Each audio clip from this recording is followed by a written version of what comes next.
because I got here the same way everybody else did. The people in South Carolina voted for me and Senator Scott to be their voice, men and women. And I'm going to try to be their voice today. And maybe not just for South Carolina, but a little bit about what I think is going on here. Joe Biden, I can't believe we're saying this on our side. Listen to Joe. But Joe was right a lot.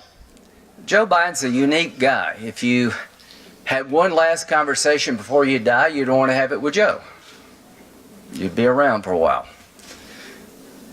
He's a decent guy. If he runs for president, he'd be hard to beat. He came to Senator Thurman's funeral and gave a long eulogy. And I asked him, Joe, I said, that was incredible. This can't help you in Delaware. He said, I just like the old guy. I didn't agree with him, and I didn't like some of the things he did in his life, but when I was down and out, he was there for me. And to my colleagues on the other side, this will end, and we'll see what we do next.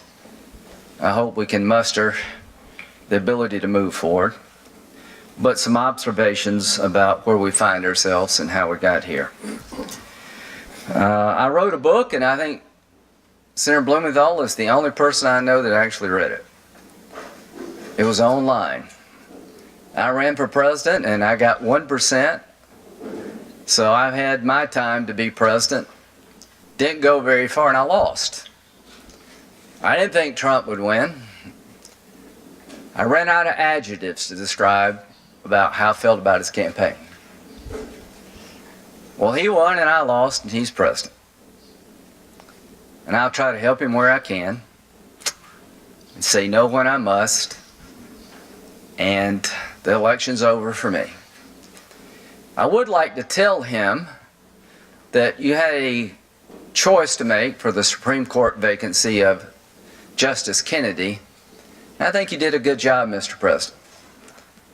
For somebody who's supposedly crazy and there's chaos everywhere, he did a good job here. Now, why difference between Gorsuch and Kennedy? Gorsuch and Kavanaugh. It's the Kennedy seat.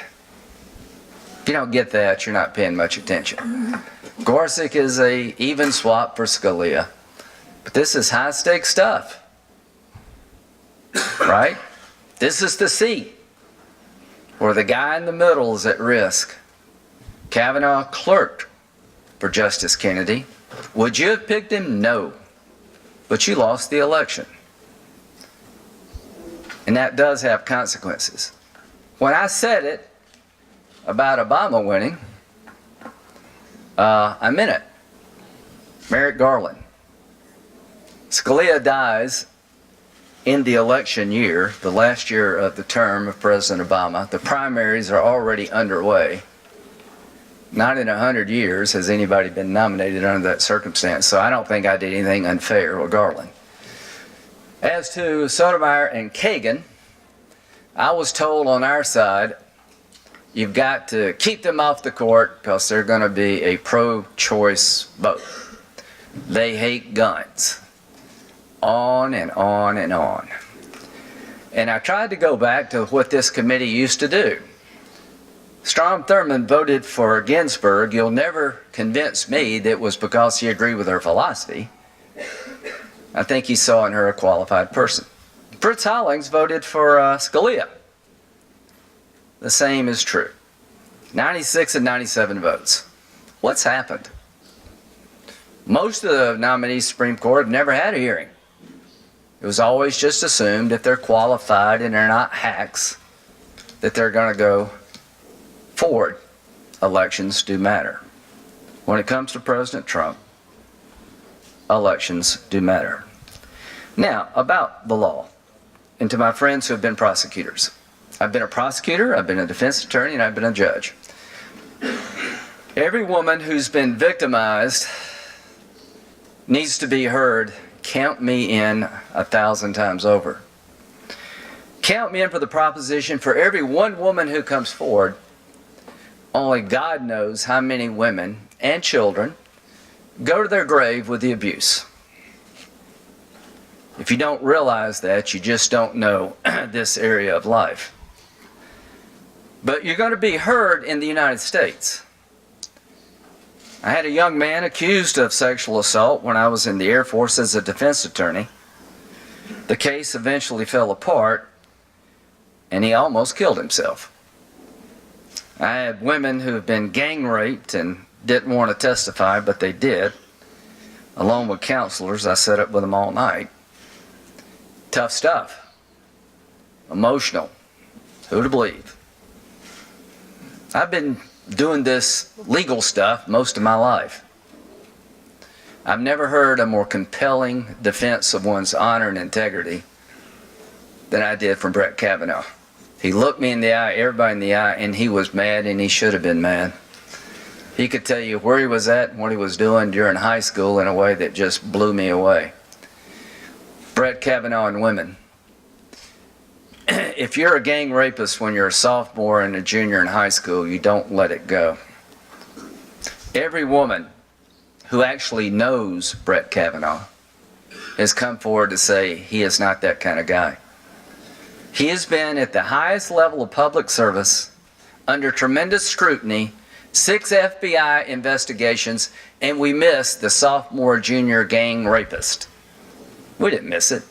It's much garbage. We're in the twilight zone, and here's what I would say. Miss Ford. All I can say about Miss Ford, I feel sorry for her, and I do believe something happened to her, and I don't know when and where, but I don't believe it was Bret Kavanaugh. And as a prosecutor, you couldn't get out of the batter's box, because in America, before you can accuse somebody of a crime, you have to tell them when it happened and where it happened, and you have to prove beyond a reasonable doubt it did happen.